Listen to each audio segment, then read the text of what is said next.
Hola, ¿qué tal? ¿Cómo están? Tengan todos ustedes muy buenos días. Bienvenidos aquí a una nueva clase del curso de razonamiento verbal. El día de hoy empezaremos con un nuevo tema, el tema de las analogías.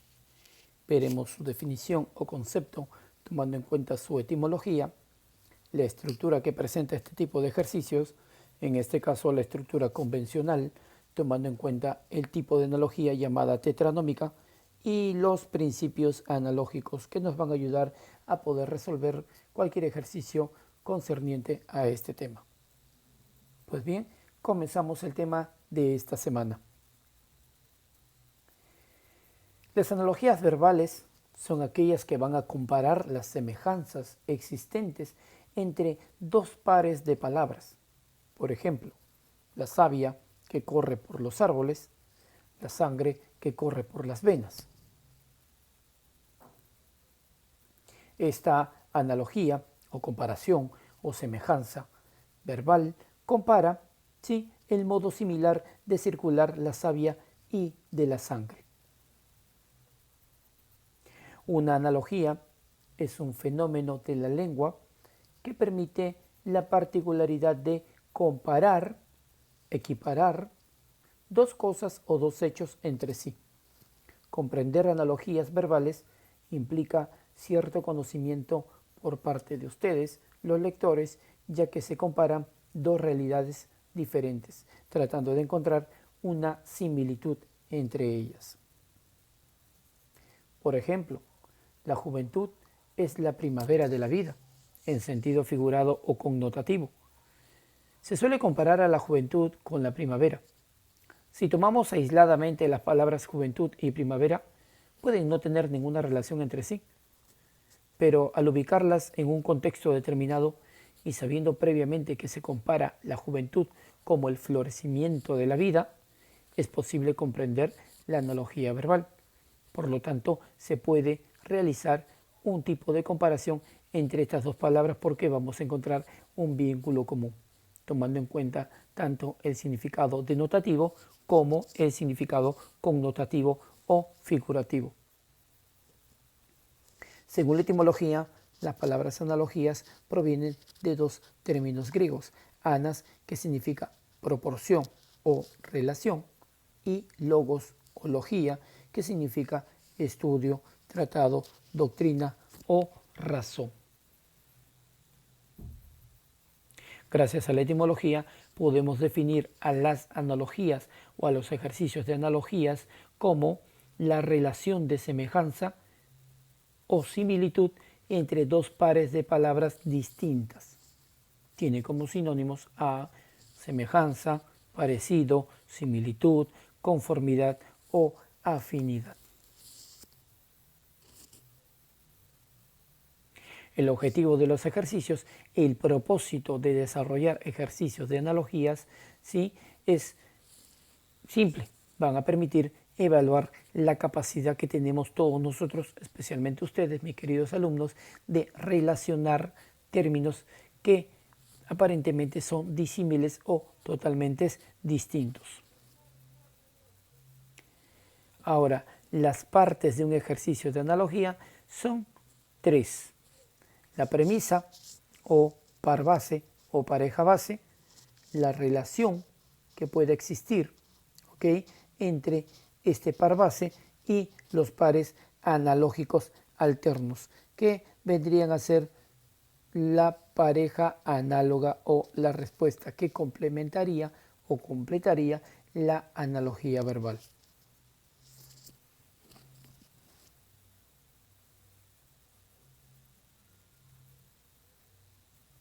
Ahora bien, comenzaremos analizando cada una de las partes de un ejercicio de analogía. Comenzaremos con la premisa, también conocida como par base. Es donde encontraremos la relación, ¿sí?, en donde estableceremos la relación existente entre ese par de palabras. En esta premisa se establece la relación, la cual también se debe buscar dentro de las alternativas. Segundo punto, se busca la misma relación, mas no la misma premisa. Ahora bien, ese tipo de relación tiene que ver con lo que se llaman los tipos analógicos que hemos venido trabajando a lo largo de estos años. Y como tercer punto, la premisa, ¿sí? Este par base o par básico cuenta con un relacionante interno simbolizado por los dos puntos, que se lee es A. Unen al primer término con el segundo término.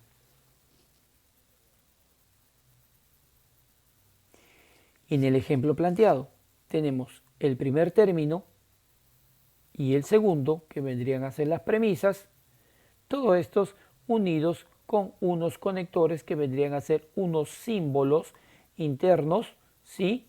Y externos. El interno llamado relacionante, valga la redundancia, interno que se lee es A, y el relacionante externo que se lee como, valga la redundancia, como. Por lo tanto, primer término es A, segundo término como.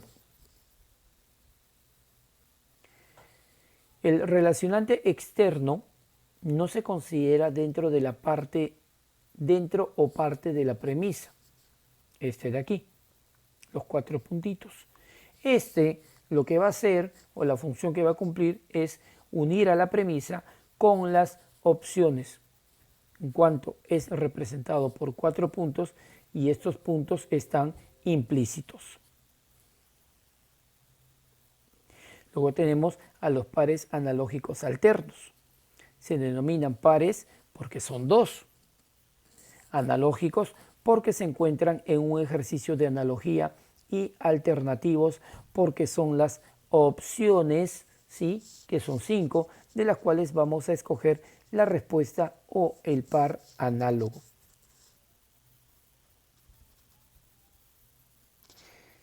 Para poder graficar más claramente las partes de una analogía, tenemos ósculo, esa sensación, donde la premisa será esta relación, en donde podremos encontrar el relacionante interno y el relacionante externo. Y tenemos los pares analógicos que vendrían a ser las 5 alternativas. Todo ello conforma el ejercicio analógico. Ahora bien, la respuesta, ¿sí?, que vendría a ser abrazo esa impresión, completaría el ejercicio analógico. Por lo tanto, la analogía sería ósculo esa sensación como abrazo esa impresión. Ahí tendremos nuestra analogía.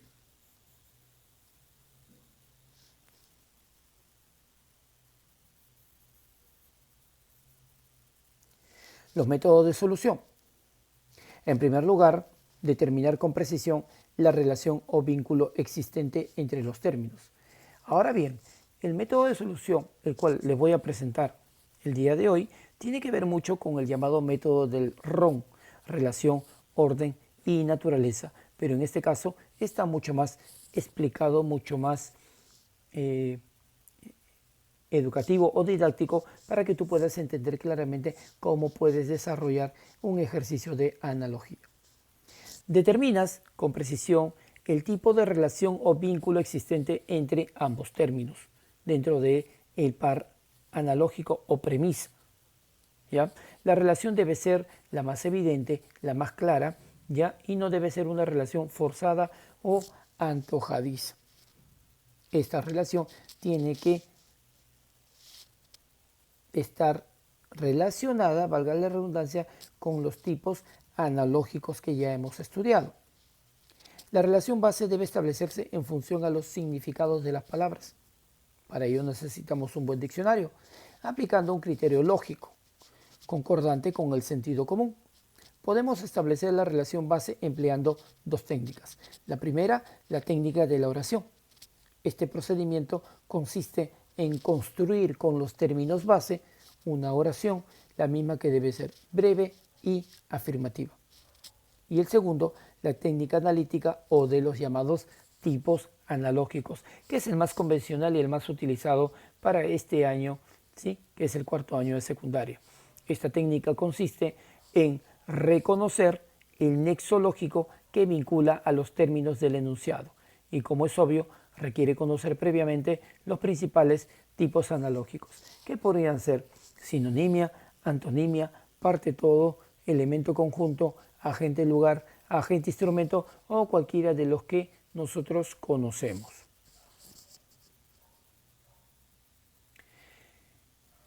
El segundo procedimiento dentro de los métodos de solución es aquel que tiene que ver con tomar en cuenta el orden del enunciado, cómo se presenta la analogía o el par base. Hay que analizar las opciones y escoger aquella que exprese una relación semejante a la premisa. Por ejemplo, si se presenta un ejercicio tomando en cuenta la especie género, hay que encontrar una respuesta que también plantee la misma idea o el mismo orden, especie, género. Y por último, tercero, determinar la mejor respuesta. Para determinar esta respuesta, ya debemos de precisar aún más la relación base, buscando en esta las características y o elementos pertinentes que nos permitan discernir, ¿sí?, cuál de las opciones posibles es la más semejante a la premisa. Puede ser que dentro de las 5 alternativas, las 5 presenten el mismo tipo de relación, el mismo tipo de orden. ¿Qué es lo que vamos a hacer aquí? Vamos a reconocer características o elementos pertinentes en referencia, ¿sí?, que tenemos que extraer de la premisa y que tienen que ver con aspectos como si el par analógico pertenece pues al aspecto animal, vegetal o mineral, si es una idea específica o genérica, si es también fundamental o accesoria, si es un ser orgánico o inorgánico, si también es sólido o líquido, si presenta un grado de intensidad o si también presenta una relación de natural o artificial, o tal vez sea una idea absoluta o relativa, o tal vez una idea racional o irracional, o puede presentar un objeto concreto o abstracto, o quizás por su afinidad, tal vez semántica y o morfológica. Siguiendo este procedimiento, este método, es muy posible que puedas encontrar la respuesta adecuada para completar el ejercicio de analogía.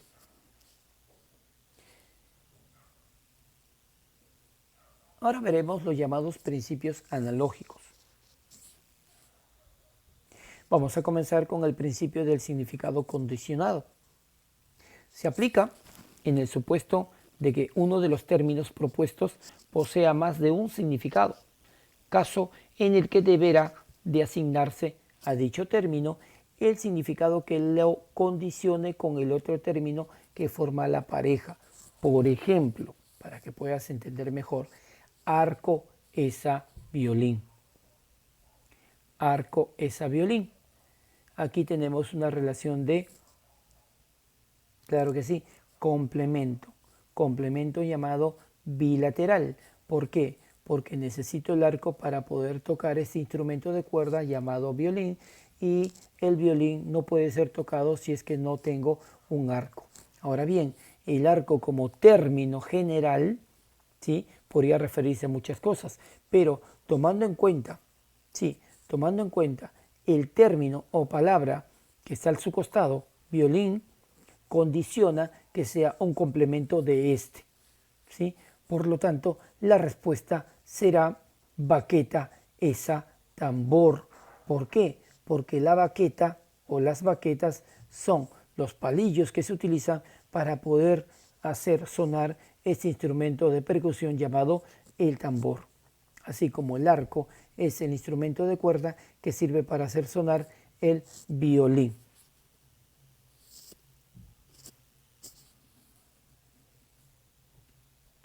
El principio de la necesidad lógica. En virtud de este principio, se deberá de suponer y aceptar la necesidad lógica de la relación. Es decir, en la medida que la relación sea lógica, deberá de aceptarse y pensarse como necesaria. Por ejemplo, novia, esa fidelidad. Sabemos que necesariamente una novia se caracteriza por su fidelidad. Esto sería agente característica, como una madre se caracteriza obligatoriamente y por necesidad por su abnegación.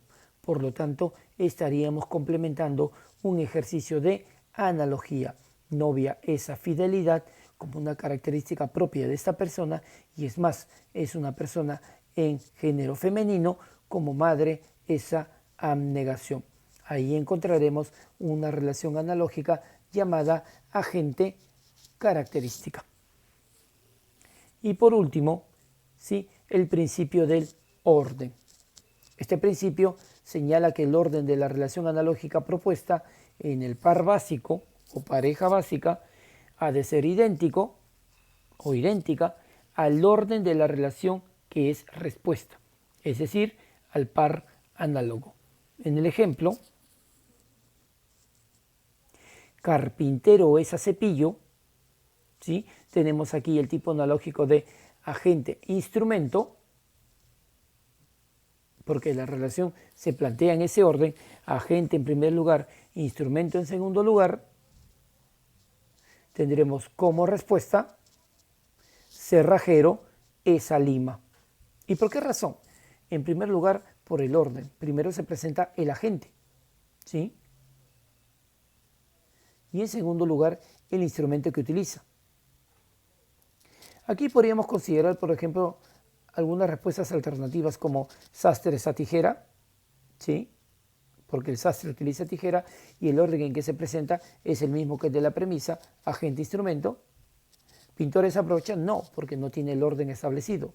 Herrero es a tenaza, sí, porque está relacionado con agente instrumento. Arado es agricultor, no, porque no mantiene el orden establecido. Y cerrajero es a lima, sí, como les dije como respuesta, ¿no? Ahora bien, aplicando lo que es la naturaleza que esté relacionada con cada una de esas alternativas o posibles respuestas, podemos entender que el cepillo es el instrumento que utiliza el carpintero para poder desgastar a la madera, así como la lima es el instrumento que utiliza un cerrajero para poder desgastar el metal. Es allí donde vamos a encontrar nuestra respuesta y por lo tanto nuestro par análogo que nos va a ayudar a complementar el ejercicio de analogía. Entonces tenemos carpintero es a cepillo como cerrajero es a lima. Pues bien, espero que puedas haber entendido y sobre todo que apliques los principios analógicos para poder resolver los ejercicios de analogías que se te van a presentar o a plantear en los siguientes temas que vamos a ir avanzando poco a poco en este y los posteriores bimestres. Las pautas para resolver este tipo de ejercicios, sí, son, en primer lugar, identificar la relación principal del par base. Tratar de establecer qué tipo de relación se plantea en este par base. Luego hay que determinar el orden en que se plantea la relación. Si es, por ejemplo, una relación de agente-instrumento, por lo tanto, el par analógico o el par análogo también tendrá que presentar el mismo tipo, agente-instrumento. Tercero, identificar la relación secundaria. Esto compete pues al estudio de las alternativas, ¿sí? Luego, formular una oración con las palabras de la base de forma coherente y aplicar la misma oración a las demás alternativas. Bueno, nosotros lo que tenemos que hacer es simplemente obviar este procedimiento y aplicar lo que se denominan los tipos analógicos. Y por último, identificar la alternativa correcta y marcar la respuesta adecuada. Esos son algunos de los criterios que hay que tomar en cuenta para poder resolver este tipo de ejercicios, muy común en un examen de admisión. La próxima semana veremos y trabajaremos lo que se denominan los principales tipos analógicos que existen para poder resolver este tipo de ítems o ejercicios de razonamiento verbal. Bien, luego tenemos un grupo de ejercicios en los cuales en primer lugar tendremos que reconocer los tipos analógicos que se plantean en cada uno de ellos. Por ejemplo, empezamos con la número 1, tallo, esa planta. Analizando este par análogo, podemos establecer que el tallo es parte de la planta. El tipo analógico establecido es parte todo. Cardenal es acónclave. Un cónclave es un sustantivo colectivo que señala conjunto de cardenales. Por lo tanto, aquí se plantea un ejercicio del tipo analógico llamado elemento conjunto. En la número 3, koala esa marsupial. Un koala, sí, es una especie de marsupial. Por lo tanto, la relación existente aquí es la de especie-género. Baloncesto es a fútbol. Considerando que los dos son deportes, ¿sí?, colectivos y que utilizan una especie de balón, ¿sí?, para poder realizar esta actividad, tenemos, ¿sí?, como tipo analógico especie, porque los dos son deportes, o también llamado cogenéricos. Tabaco es acirrosis. El tabaco produce la cirrosis en su mayor ingesta. Por lo tanto, tenemos el tipo analógico llamado causa-efecto. Querer es a idolatrar. Número 6. Tenemos aquí una relación de grado de intensidad, de menos a más. Querer es a idolatrar. Manzana es a sidra. La sidra es un licor, sí, que se prepara en base a la manzana generalmente. Por lo tanto, tenemos aquí materia prima, producto final. Bala es a revólver. Aquí tenemos un tipo analógico llamado complemento bilateral, ¿no? Porque necesito las balas para utilizar mi revólver y el revólver no cumpliría la función de ser si es que no tiene balas. Ambos se necesitan entre sí. Zorro es astucia. El zorro se caracteriza por la astucia. Este tipo analógico es muy común y se denomina simbolismo. También podría ser agente característica. Ojo, científico es investigar. Este tipo analógico será agente función, ¿sí?, la función básica que desempeña este agente. Y para poder terminar esta parte tenemos objetar es a censurar. Tenemos aquí un tipo analógico llamado sinonimia y lobo es a cánido. Entendemos que el lobo es un tipo de cánido, por lo tanto el tipo analógico es de especie-género. Pues bien, tienes más ejercicios para que puedas incrementar el conocimiento de los llamados tipos analógicos y esperar la próxima semana para que puedas entender mucho mejor, ¿sí?, el tema a desarrollar, ¿sí?, en estos días venideros. Conmigo será hasta otra oportunidad, hasta el próximo lunes. Cuídense mucho, chicos, nos estamos viendo. Bye bye, hasta luego.